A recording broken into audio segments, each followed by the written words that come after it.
Welcome to the Confessions Podcast. I'm Cindy Wagman. And I'm Jess Campbell. We're two former in-house nonprofit pros turned coaches and consultants to purpose-driven organizations. After years of building up our separate six-figure businesses from scratch, we've thrown a lot of spaghetti at the wall and have lived to see what sticks.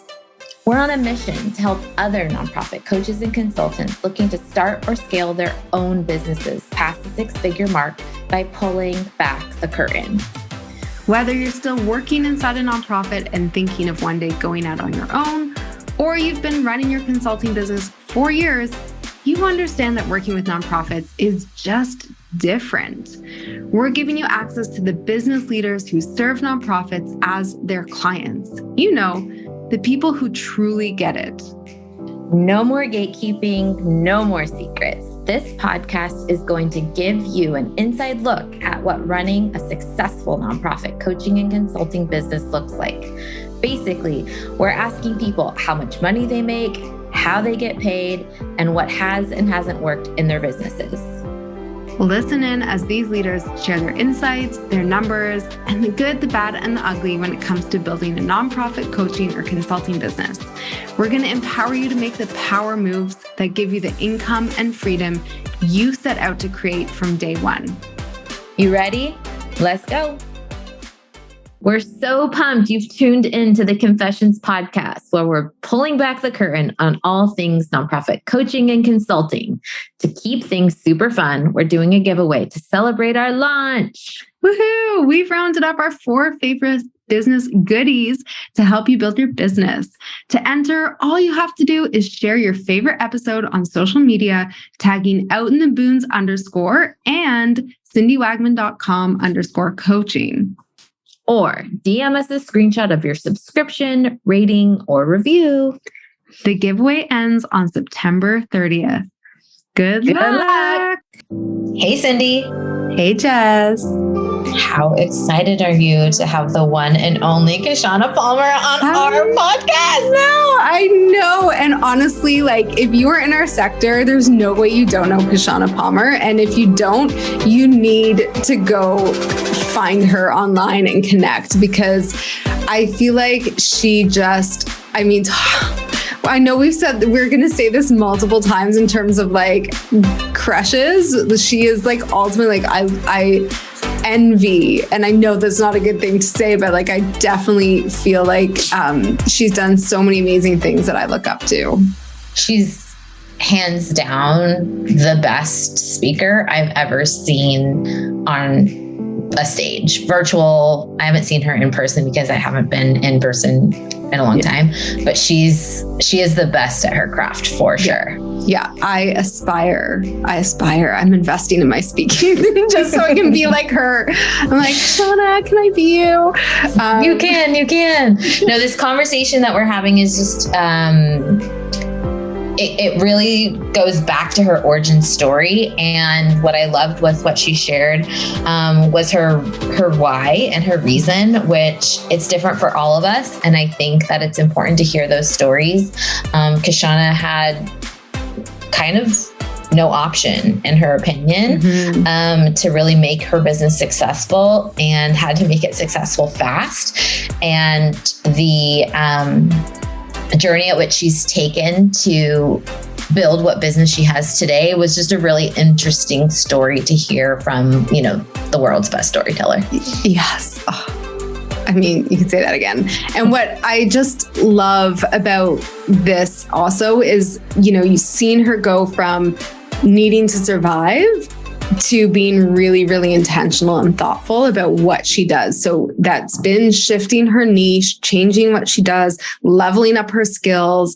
And, we know right now she's also thinking about there's no, what do they call it? Precious, there's a word for it, but don't kill the darlings. She is really questioning and evaluating all the things about her business. And is this serving me? Is this serving my clients? Is this helping me build the life that I want to build for myself and my daughter? And her honesty around that, and just the details that she shares, I think I'm so grateful that she gave us all of this amazing time and insight.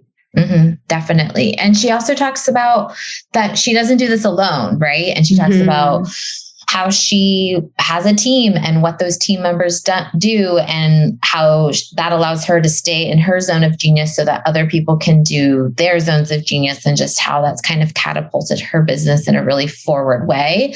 And then, of course, that's how she helps a lot of organizations and her services as well. So, of course, it's just a big match made of goodness right up in there. Yeah, this is such a great episode. I mean, for anyone, anywhere in their business journey, right? Like, she talks about getting started, which again, I think like we all see what we see, how people present their origin stories. And like, you know, we look at everyone as starting their business and they have all their shit together and it's like everything's intentional. And I think that Kishshana is really open and just being like, this was survival and I got things done. But then over time, she learned and grew and her business evolved. And I think wherever you are on that journey, there is something here for you. Definitely. So without further ado, we don't want to keep you any longer.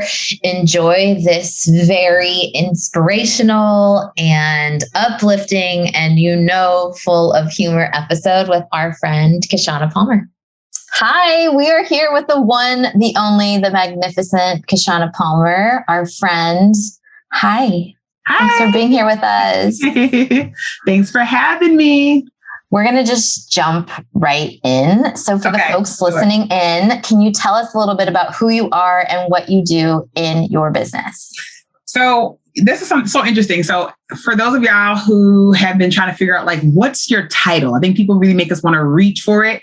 If you're a multi-hyphenate like I am, you're like, actually, there's like commas, pluses, and colons, I think, around what I would do. But I would say I am, at my core, a relationship expert, strategist, and coach, because I talk about relationships at work through building great organizations, building healthy and thriving teams, being a healthy manager, leader, team member in your organization. And for folks who are building their practices, like being a healthy human while you do this work.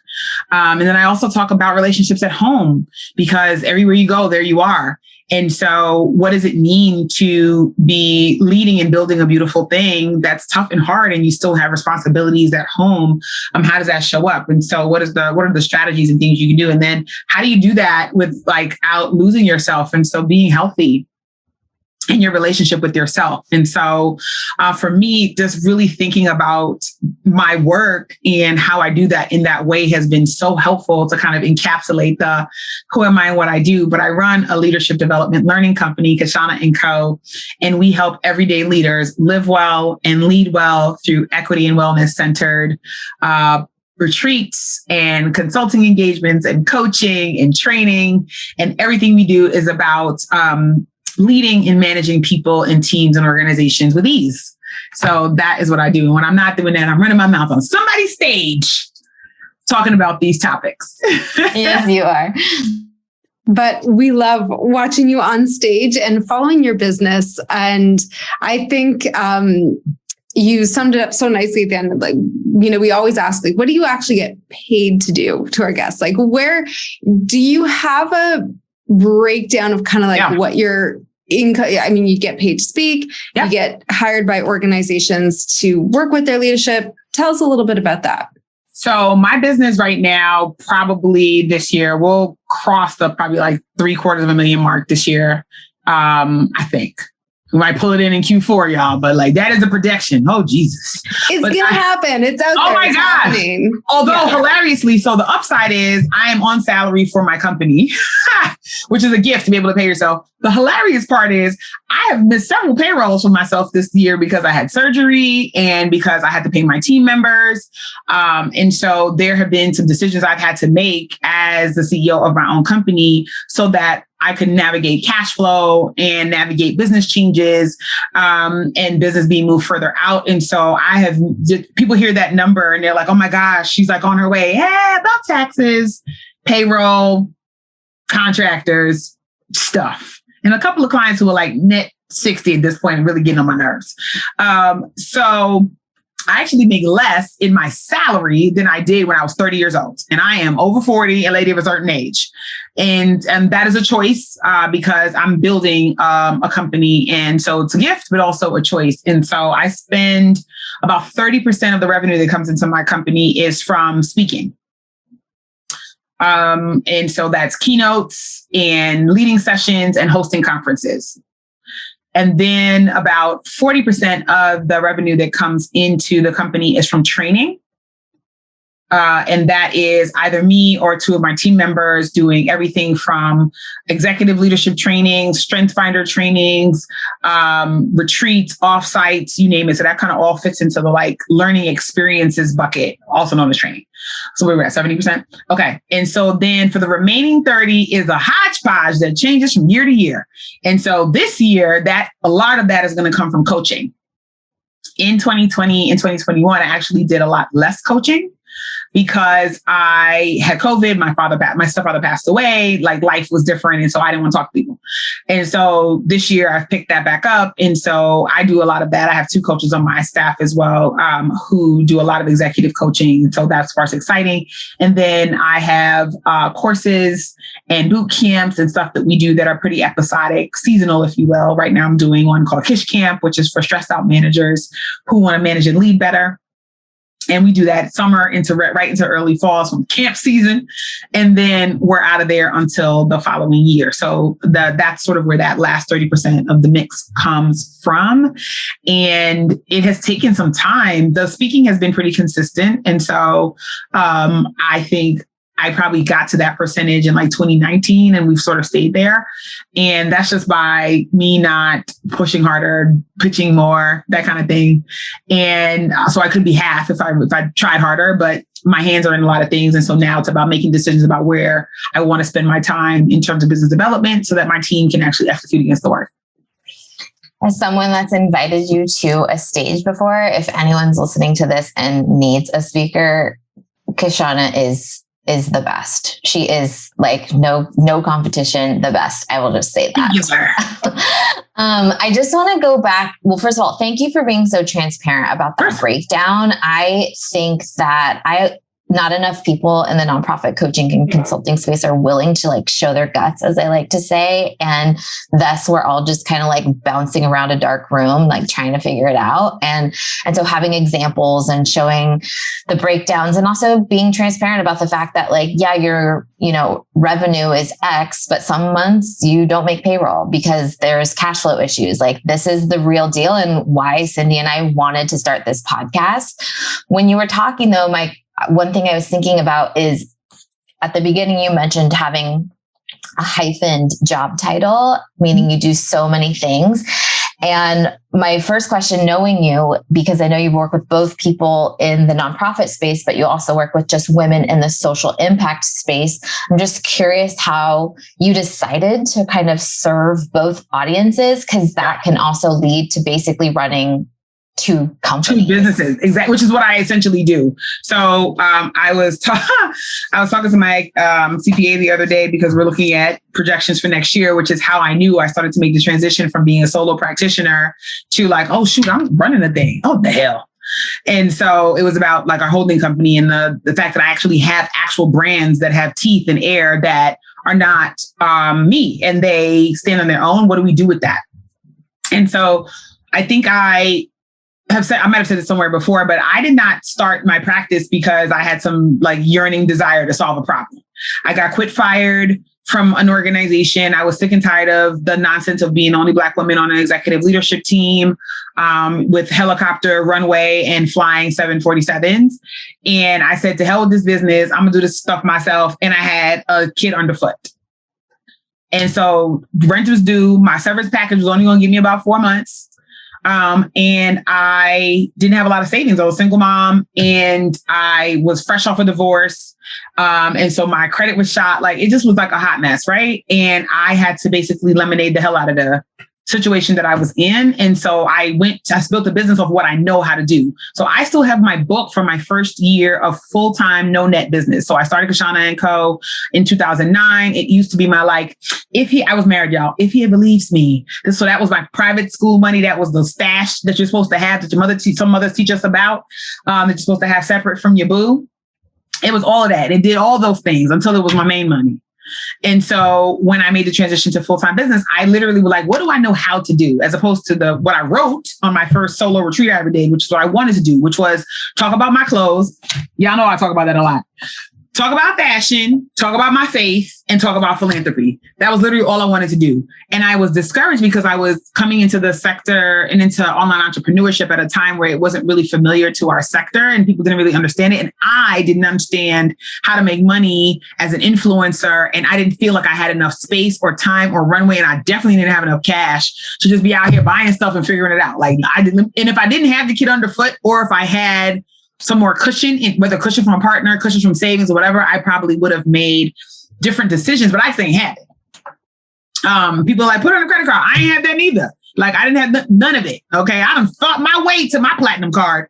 And so, I just want folks to know, everybody doesn't get to just quit their job and have an amazing client. I really had to work my buns off to get clients. And I'm always amazed when people are like, I started my business yesterday and today I have a business and I can handle it. I'm like, what the hell? And so I started my problem that I wanted to solve was rent and a kid. And so it took me some time to really figure out where am I actually best of service and where can I have the most impact and what am I most excited about? And even as a chief development officer over the years, I've always worked for youth serving organizations and I always cared about women and girls.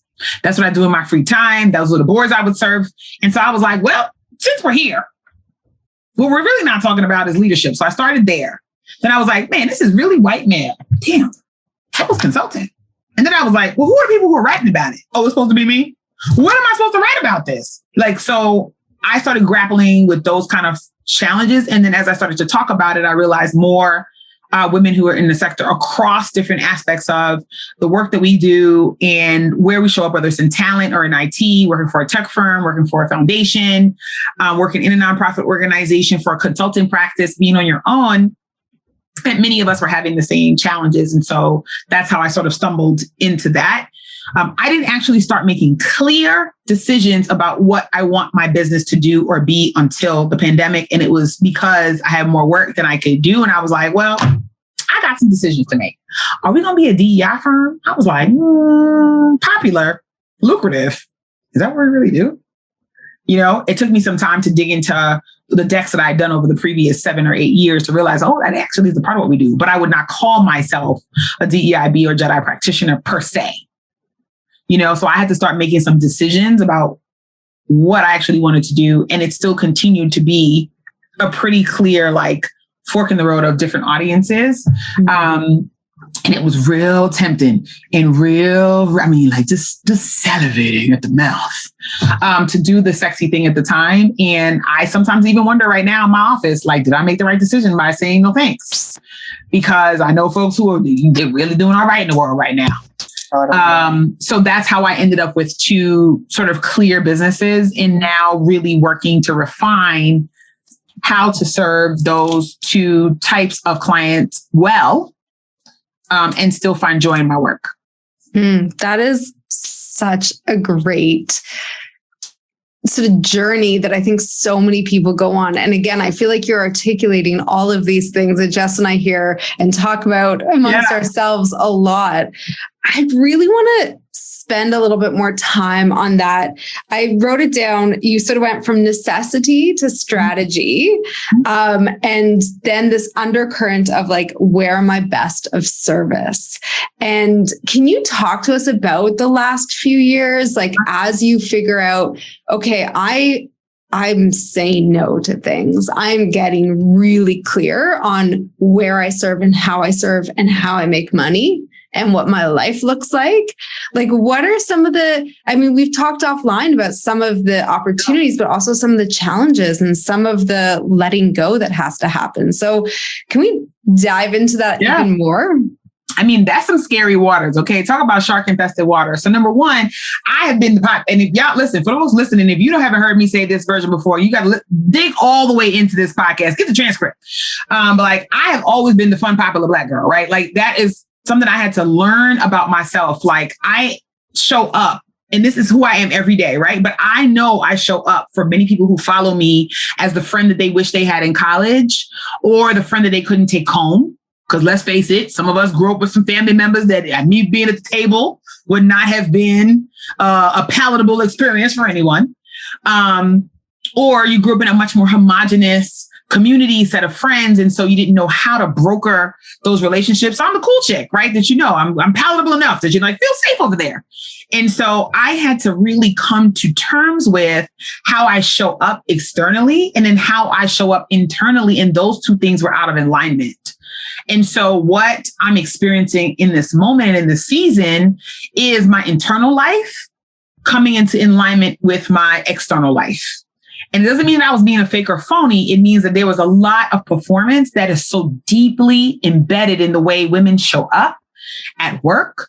And then if you add on the layer of race and then add on the layer of socioeconomic status and education, I was out here just a shucking and a jiving and didn't even know. Okay. And so I really had to get clear on like, if nothing else works, will I be happy? Will I be afraid? What kind of example am I setting for my daughter? Like these are the kinds of things that I had to really wrestle with. And then I just wasn't happy. Like every month is about making our revenue goal. And I was like, how is this any different than these whack ass fundraising jobs that I had where every month was about the millions of dollars that I had to make sure that I closed and my staff closed? This is feeling foolish. And so really figuring out like, who do I actually want to be around Tuesday, Wednesday, and Thursday, and some Fridays? Daytime, afternoon, who I want to call me on the weekends? Because my clients, I don't know, they're like, hello, SOS. Okay. And then what stages do I want to be on? Am I just trying to be on the stage? So I'm trying to be in the number? Like, I didn't even have like goals about like, what is the outcome I'm seeking? So I'll give you all a really quick example. I was a host for a big conference recently that didn't have the budget to pay me, or so I thought, until I got there and realized the makeup artist got paid more than I did because they were there all day. I know their fee and I was livid. So it wasn't that they didn't have the money to pay me. They must have run out of money, which is fine. Anyway, it's nice. And the check was the check. So I, coming into that, had to figure out, what do I actually really want out of this event for myself? What will success look like for me 2 weeks out, a month out, 6 weeks out? How can I leverage their audience to get to that outcome? And can I test it to see if it works?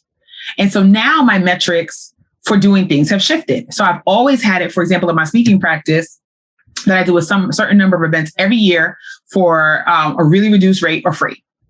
And I say yes. And before it was just happenstance. You asked me first, I say yes first. Then I got to the number. I was like, sucks for y'all. I've hit my quota for the year. Now I'm like, do I like these people? What are they trying to do in the world that excites me? Do they have an audience that I really want to get in front of? Did they help me when I was down and low? And my criteria that may not be somebody else's criteria, but I had to actually create it. And so to your point about going from necessity to strategy, I had to really get clear about like, what actually matters to me, Kishshana the person? And then what decisions do I need to make for this company so that my vision is clear so that I can inspire others to join me? Because at this particular juncture, we don't pay as much as we need to because, again, back to consistent revenue. And can I create the kind of service lines that will both bring me joy, that will be able to actually fill a gap in the market, and that is sustainable over time? And that is what I am really finding my way to, I think, with more specificity now. I want to go back to what you were just saying around metrics. Sure. Because I think a lot of folks in our space focus on what I've now come to know as vanity metrics. Mm-hmm. And I'm really curious now, as you've gotten some clarity around what metrics you and your team measure and hold value towards. Yep. And so I'll give you a really clear one. So on our website right now, if you go to kishshanaco.com and you go on our homepage, scroll one time, you'll see that there's a video on our page, and the video question asks, how can we help you?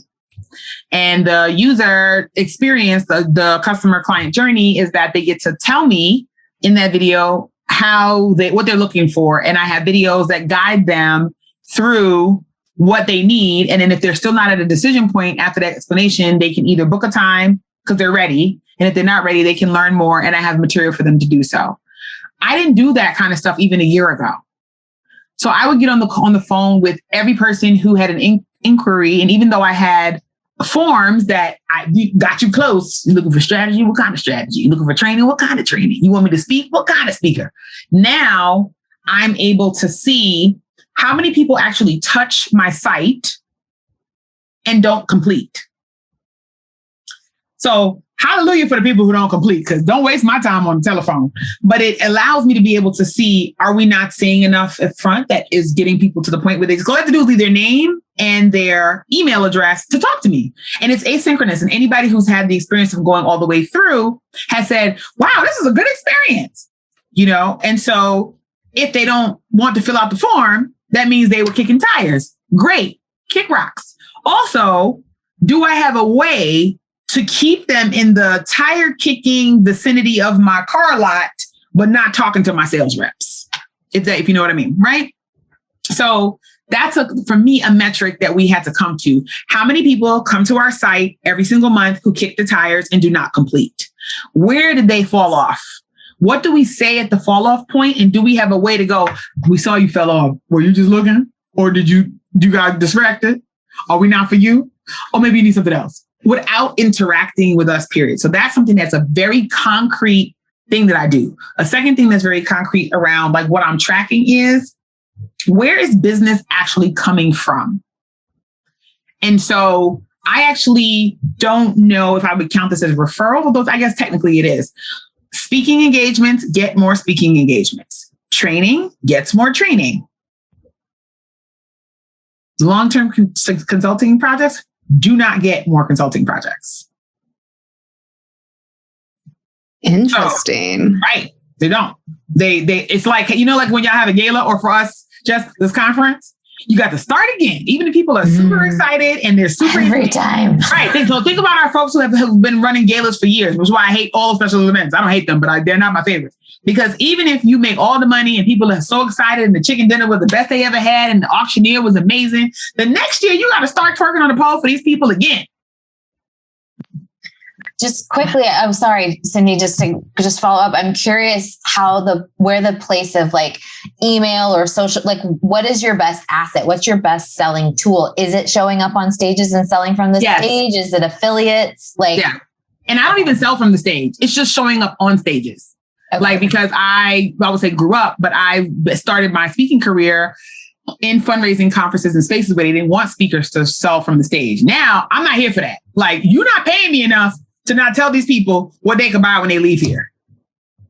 So if you don't want me to talk about my stuff, then you don't need me. So, because I know how to teach and then be like, and so you've gotten the kiddie pool, you just kicked and splashed. If you would like to actually jump in and get swim lessons, book here. Like, people should have the option to be able to dig in. You're not paying us enough to just come in and impress you with the information that you could really just Google, because you're looking at me for the way in which I delivered that. And that's what you are paying for. And so I should be able to share that. But I didn't have that level of confidence or track record or even words when I first started. And so email marketing for me has been touch and go because I did not really know how to use it.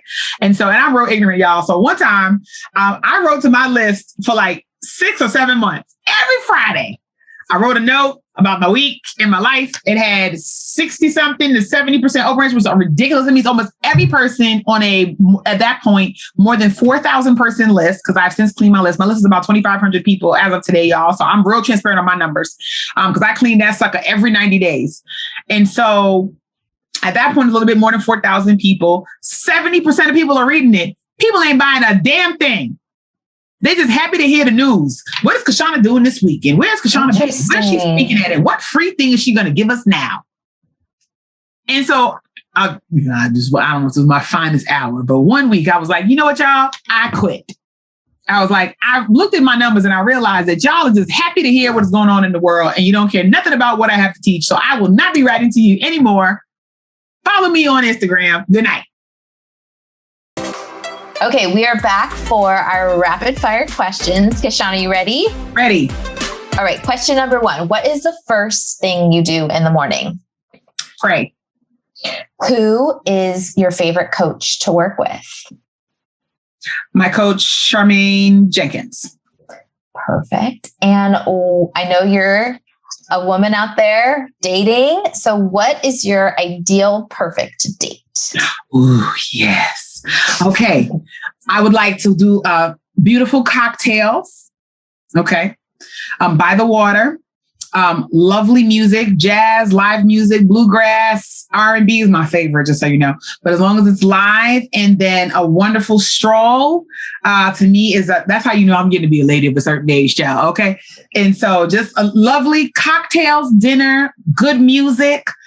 For me, that is perfection. So I get to wear fancy dresses and beautiful shoes and have awesome company. And then last but not least, because I know that you are a huge fan of Strength Finders, what are your top 5 strengths? Okay, y'all. So strategic is my number 1, which means there's always another way. Activator, which means get shit done. Can I say that? Can I say that? Okay, good. Individualization, which means I see the gift and the greatness in every person that I come into contact with. Futuristic is like, yo, let me tell you, out there is popping. Okay. Y'all really need to get where it's at. And relator, which for me is, I just want people who are in my polka dot. Love it. Cool. Mm-hmm. Thanks for playing. Of course. Oh my goodness. Okay. This is such a perfect leeway into some of the questions that were coming up in my head around all the things you've been saying. And something I hear a lot from my coaching clients is like, saying no is so hard. And Jess has been a huge champion talking about saying no to free labor for conferences, tech companies, all of that. I work with people on how do we turn down work that's not aligned. So how, and what I love about your approach is what I am sensing from you is saying no is about protecting yourself, protecting your time and your soul. So how do you, what advice, I guess, would you have to people who are struggling to say no or to put up those boundaries so that they don't sort of get sucked into things that really don't make sense for them? I think for me, the thing that I would ask folks to do is to get really clear on why you're in business. And you don't have to have no sexy one-liner about who you're trying to serve. Child, it could be because these kids are about to go to college and I'm the only person who's it doesn't matter what it is, but let's be real clear. Just like our donors can have all manner of reasons for why they give, as long as it's not unethical, I don't care nothing about it. I'm so happy to know it's Sir Ma'am Dam's days. I'm glad. But let me tell you what I don't care. Because your reasons are yours, but be clear about what that is. And then be really honest with yourself, particularly for our solo practitioners, about how you actually get your work done. It wasn't until I went into practice full time that I realized that I am a mediocre deliverer of things. Now, granted, my C is a lot of people's A. Here's what I mean by that. I've been an A student my whole life. Let me tell you what I don't know how to do. Study. I've never had to study. I got my MBA in a year. I literally am probably one of the smartest people that people will know. And I feel really proud saying that because it took me a long time to get to a point where I could actually say yo, I'm real smart. And just to your earlier compliment, thank you so much. I am singular on stage. It does not get much better than this. Put me with the big dogs and I'm going to be all right. Okay. No fear. And yet, because I didn't have the discipline of having to be in my books, having to study to do my flashcards and I don't have the rigor of putting in the work 1 step, then 2 steps, then 3 steps when the work is boring or hard or not what I want to do. So what ends up happening? Half-ass stuff.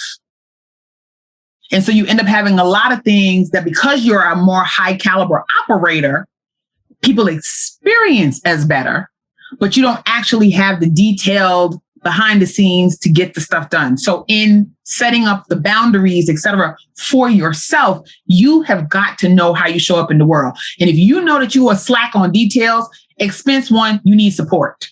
What is the kind of support that's going to allow you to do the hard things that you need to be able to do? It's not about getting stuff off your plate. It's really having somebody who can help accelerate and activate you. So really knowing how you work. So your why, how you work, where your actual weaknesses are, and being able to manage those weaknesses, not try to solve for them, is really, really critical to me in being able to start to set up the kind of business that you feel excited about. So I love being in front of teams. I love training. I love being a teacher. I love being a coach. I love it. Put me on the stage. Let me tell you what I don't love. Outlines of my decks. Love to read. Do I want to retype what I just highlighted and felt really revelatory in this book? Hell no. Can I just send somebody a snippet of this audio that I heard? Because like, that's all I need.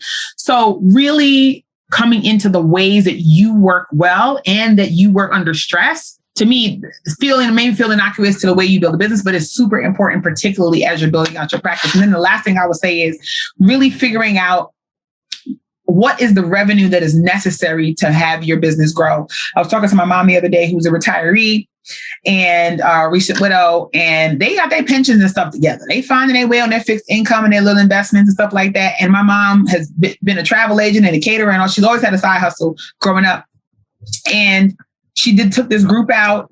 The lady wasn't thinking about that when the check was going to come in for her, her little commission and all this kind of stuff. And she had made some plans and stuff ain't coming right. And I had to say, look at here, lady, is this a hobby, a small time side gig, or a business? Because the way in which you communicate with the vendors and the people who you want to join you will change depending on that decision. So if you're just doing this thing because you're frustrated with working in an organization, you might have an expensive hobby. Okay. I have two questions back to back after that, because you just said something that I think we cannot just skip over, but I want to talk about strength finders because I know you were a huge advocate. And as you were talking about all those things, I was like, she has to have activator up in her strengths, because so do I. And I no one can move as fast as me, but make me do the details and I'd rather die. But I want to talk about this hobby versus business thing. And I see so many nonprofit coaches and consultants having this extreme guilt. I mean, even I have a lot of money mindset work that's been done and has yet to be done around charging your worth, covering your costs, because we serve this nonprofit client. And I'm just curious if you have any tools or resources or anything you've done to just say, you know what? No, these are my prices and I'm going to be unapologetic about them, because this isn't a hobby for me. This is a business. Yep. And so I had to do a proper prospecting, what is it going to take for the life I led? So my CPA gave me a challenge last summer, and she said, leave me a voice note, I don't care how long it is, of the dream life that you want to be able to have. And so mine includes taking care of my mother and my daughter, and being able to travel extensively and have a house on the beach. It just ain't, and a fly car, because I just want y'all to know I'm really about that life. And so these are the things that I had. So I've named out my daughter's Sweet 16, which happened. My mom's about to be 70. My daughter going to college, her having a kid at our prom. Have you seen the proms that these young people are doing now? I got to have a red carpet and something at the house. This is stressful. Okay, I'm a year out. I'm stressed. Either way. So she had me do this whole thing. I narrated for her, and she took what I did and she made a financial plan. So I have a plan that says in order to make our monthly bills, my mortgage, my office rent, the car note, the business has to make this much to pay me, my contractors, and literally flat out, bare bones, got to hit it every month. Otherwise, people got to go. Then it was in order to do 2/3 of this life that Kishshana wants, we need this. 50%, we need this. 100%, this house we need to meet. And then I had to prioritize in the 1/2, 2/3 portion of the program, what came first, second, and third. So just in case, so we know what's the order of priority of the things we need to hit. And then she did it out 3 or 4 years. I think it was 3 years. 3 years, yeah. So we have to do it again soon so I can get to the end of Sanaya's college career. So I love that. That exercise was both it released me, but it also scared the crap out of me, because let me tell y'all, that money was big, y'all. I ain't gonna lie to you.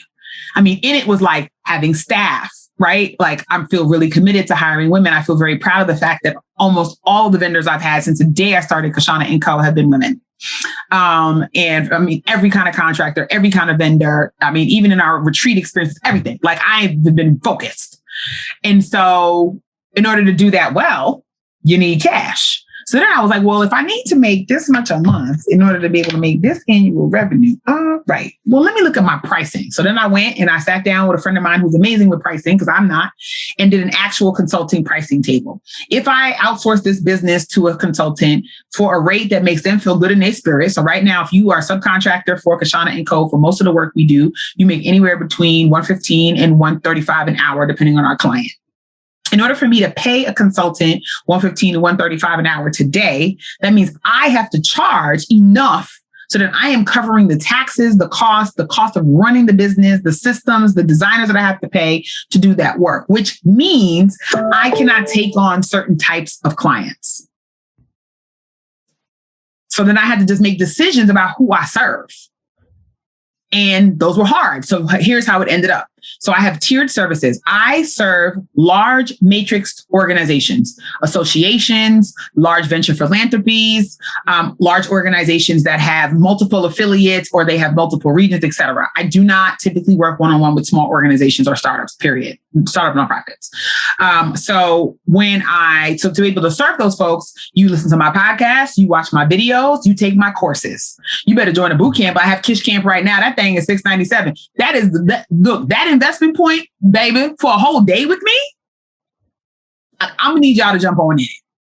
So I had to get really clear from like, what does I want my life to look like? How do I pay equitably to people I want to work with?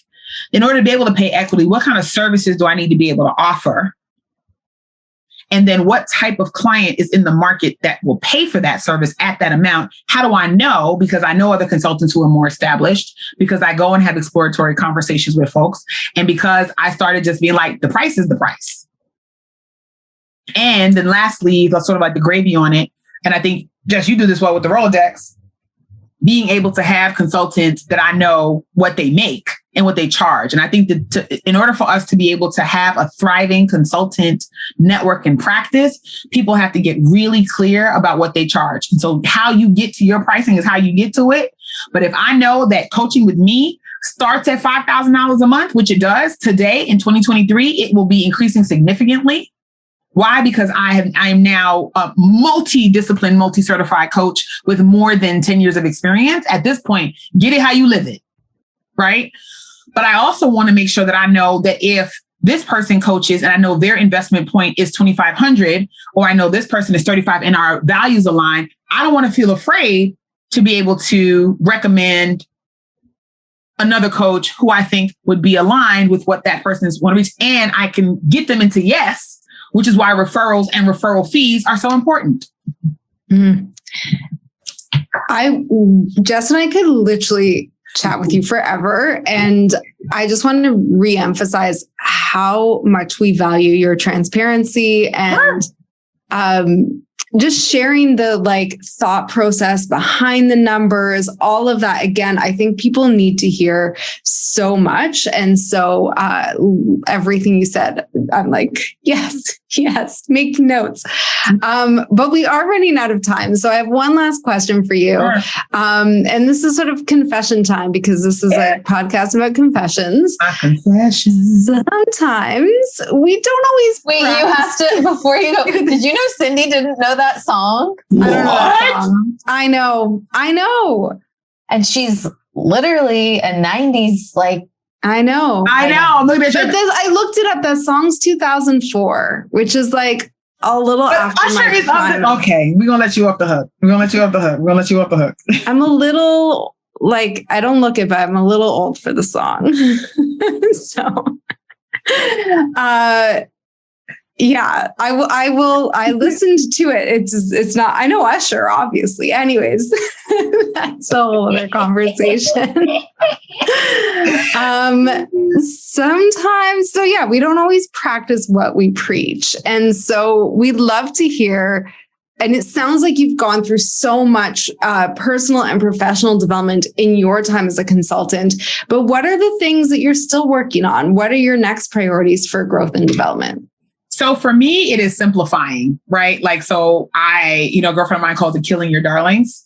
And so I have had my hands in everything from an online store to writing a book that never even made the airwaves, that I need to like figure out how to release properly, to my podcast that I thought I was taking a week break. It's been a year. Oh my God. And that I now have to relaunch like it's brand new. Like I literally was like, Kishshana, you are doing the most. And so how do I figure out how to be a thought leader and personality and accept that, right? Because that's a part of my brand and it's who I actually am. And then how do I run a successful company that helps everyday leaders lead their organizations better and helps women have the career they love, the life they love, and be healthy AF? Like, how do I do that in a way that does not have me pulling literally at the seams? And so my next step is to simplify. And so over the next few months, there'll be things that I used to do that we just ain't gonna see anymore. I'm gonna just wish it well. I might have to have a retirement party. And I worry about like, will people see me as a flake? Honestly, you know what? I'm an entrepreneur. Like grand opening, grand closing. Okay. Like this is what we do. Like just lean into it. Like that is who you are. Okay. So that's a way in which I'm going to be growing professionally. The second thing is in really thinking about who I want to be in this next iteration. So something that gave me a lot of confidence the other day is I know actually a number of entrepreneurs who have full-time jobs and are running companies. And I've gone in and out of being in-house several times over the last 6 years and really enjoyed my time in-house. And so have been thinking a lot about going back in-house again. I don't want to go back in-house as a fundraiser necessarily, but I am a senior level executive. And so how does that show up for an organization, a foundation, et cetera, who I want to do that? So thinking about that. So giving myself room to think about differences. And I remember years ago when I was getting trained by Board Source to be a governance trainer, one of the trainers said to me that day, because she'd been a consultant for 30 years at that point. She said, some years I'm here at the university and I don't consult. And some years I'm only consulting. And some years I do both. And it's totally okay to do all of those things. And you don't have to be apologetic to a soul. And that is what I am recapturing in this next phase of development, because I want to be a multi-million-dollar firm. I want to have one rather. But I also want to have a managing director who runs that thing every day. And it is not me. I'm working on TV shows and other types of content and brand partnerships. And I want to be able to be released to do those things and have a thriving company that I care about, that I love, and I feel proud of, that really serves our sector. So those are the things that for me are next. And that's what I have on my mind. You're amazing. Amazing. And like, I just want to leave people with that statement of it's all going to be okay. And you're allowed to change your mind. Yeah. Allowed to change this episode people need to listen to multiple times. It's so good. Kishshana, where can our listeners connect with you? Absolutely. Drop that website for us again. And thank you for being on the podcast. Absolutely. So there's going to be two ways you can get connected with me. If you're thinking about like, Kishshana, I just want to do a deep dive strategy session with you so I can figure out how to do my business in a way that feels healthy and purposeful to me, then book a VIP day with me. You can do that right on KishshanaPalmer.com or at KishshanaCo.com. So whether my company site or my personal site will get you to what you need. You can follow me across all social media at Kishshana Palmer.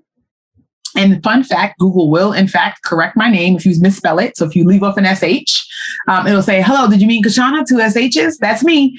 And so please make that. You're like, oh, you made it. You made it. Like, that is the pinnacle of success. Forget that damn blue check. Google corrects my name.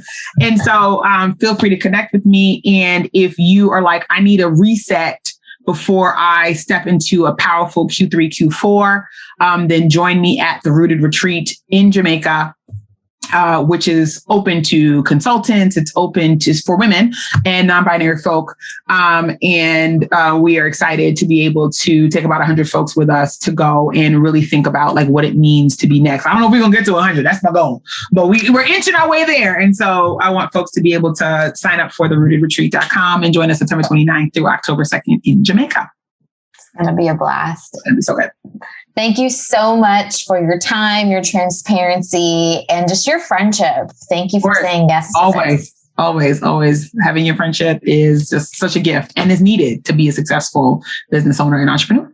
That's your right. All right. Thank you so much. Bye.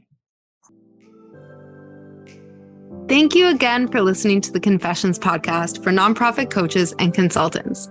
If you enjoyed today's episode, which I sure hope you did, you can show your support in one of 3 ways.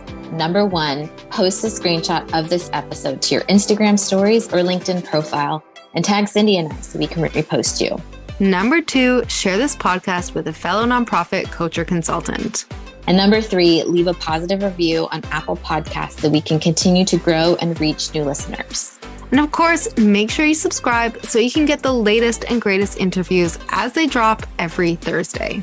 And to our fellow nonprofit coaching and consulting friends, remember, we're an open book and here to answer your burning biz questions. See you next time.